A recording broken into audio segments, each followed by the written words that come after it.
Hey everyone, it's Katie from Bobby Hair Studio again, here to show you some more balayage techniques.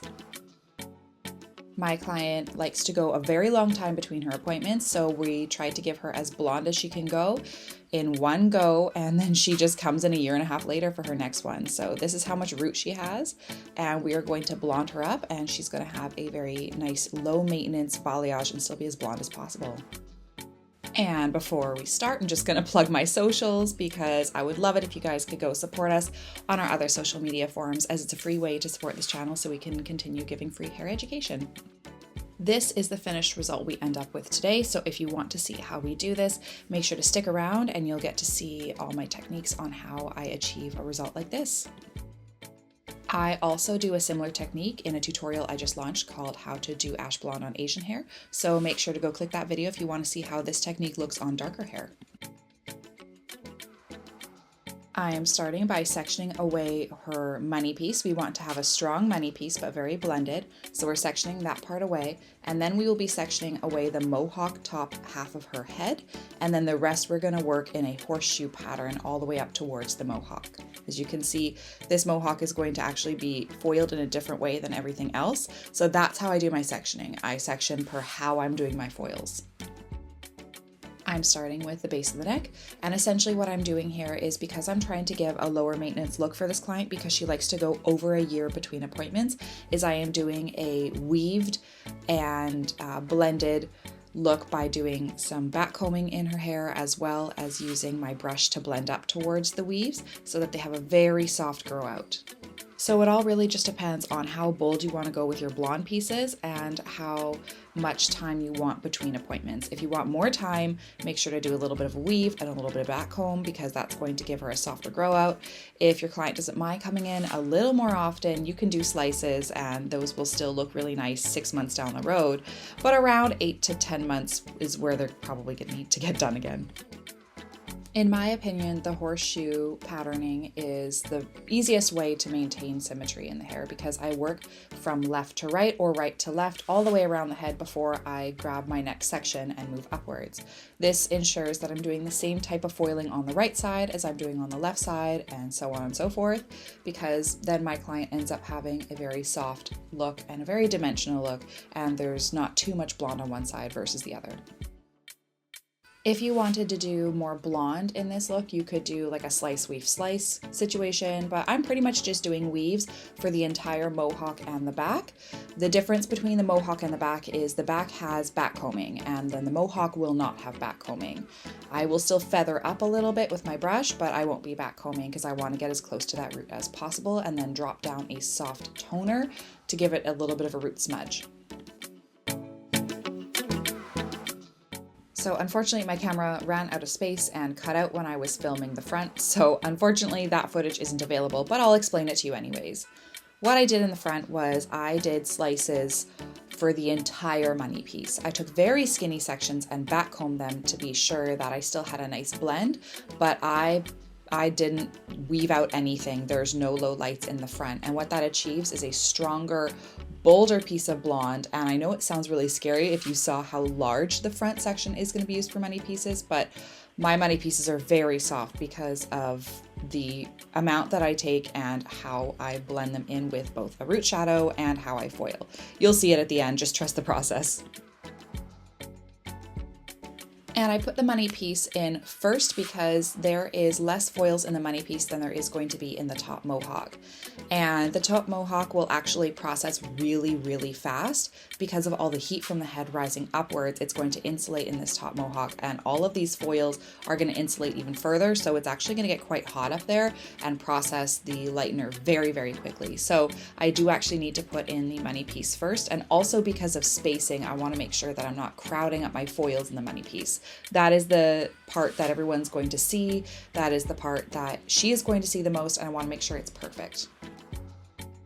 And as you can see here, I essentially have a smaller foiling pattern that I'm doing, like a smaller weave, I guess, for the crown of the head. And as I'm moving towards the money piece, I actually make my weaves larger and more dense, because then that provides a really soft crown area and a more like dimensional look as we get towards the money piece, which also helps the money piece to blend in a little bit to the hair, but also still stand out. Keeping in mind with these last few foils being a little bit chunkier, I am backcombing them because I still want that definition between them and the money piece. So I know it seems like a bunch of self-contradictory areas, but when you break this down bit by bit, this is so customizable, and it is a very simple technique to do, but that's why I like to do it for most of my balayages, because it's just very customizable for each person. And here she is, all foiled and ready to go. Again, they process so quickly, as you can see how many foils are up on the top there. And her money piece, you can kind of see how it's done here. Also, a little hot tip for you: if you want your last foils that you put in to process faster, just split the crown and the mohawk in half and flip the middle ones onto the last ones that you did so that they're better insulated, and then you give a little bit of a break from the heat from those middle ones that will be processing so fast. And here is what her hair looks like when it's done. This is how we know that it's lifted to like a level 9-10. She's ready to wash out and to tone. And there's the money piece right there. You can tell even when her hair is wet that it's lifted beautifully, and it's got a beautiful blend to it already based on the foiling pattern alone. She has a very nice amount of her natural in there still left. For her blonde toner, I am starting with that one first. I'm putting in Schwarzkopf Vibrance 9.5/5 and a 9.5/4 with 6 volume. What that's going to achieve is it's going to achieve a very soft, warm honey blonde without being brassy. You can actually see that I don't have any cool tones in here. This is just a beige and a gold color.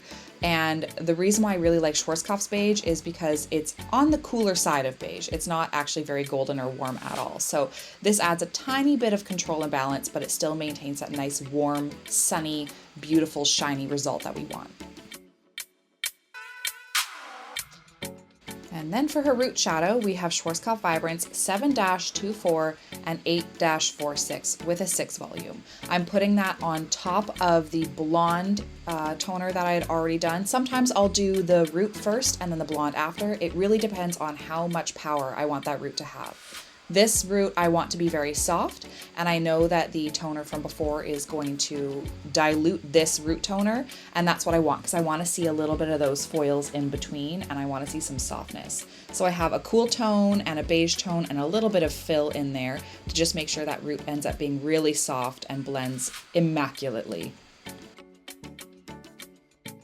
Now, she didn't let me give her much of a trim, but we got what she let me do, so that's fine. This is her final result as a blow-dried, quickly look. I'm about to curl it and show you and the final result, but here is how soft and dimensional her color ends up being. It looks beautiful straight, it looks beautiful curly. You can still see all those little foils going up to the top, but because of my toner formula, they just blend so seamlessly into the root. So she's gonna have a beautiful long last out of this look, and she can just come back every 4 months to just touch up the face framing if she wants to. And now it's time for my new segment, and it is called 2 Stars and a Wish. This is a self-critiquing technique I've used since my first year out of hair school, and I taught it myself. It is utilized in teaching every one of my new stylists and apprentices, and I still use it myself to this day.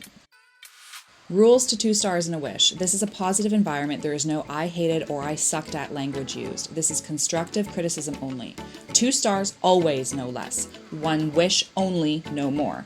This has to be said out loud to a mentor or to yourself to discuss and learn new techniques that will help to improve your skills.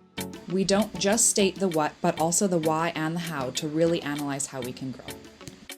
For my first star, I think that my first star is my toning. I think I hit the nail on the head with what she wanted. She wanted something sunny and bright and beautiful, and both my toners achieve that look while still maintaining a natural look that will last her a long time. And I would say that my second star, I think, is going to be my money piece. Look at how beautiful and seamless that is. It still blends in with her hair, but it's also on its own. It's entirely on its own, but it also blends in, and I just love that because it's so strong and bright, and it's exactly the kind of money piece that I find a lot of my clients ask for. So I'm going to remember how I did this and do this more in the future.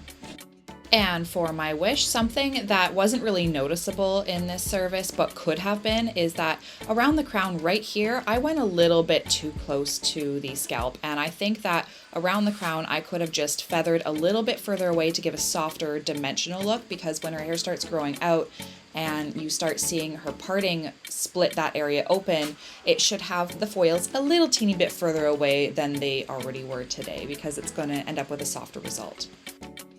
And that is it for today. Thank you guys so much for watching. Please remember to like and subscribe, because it really helps this channel out and it helps me provide more free education for you guys.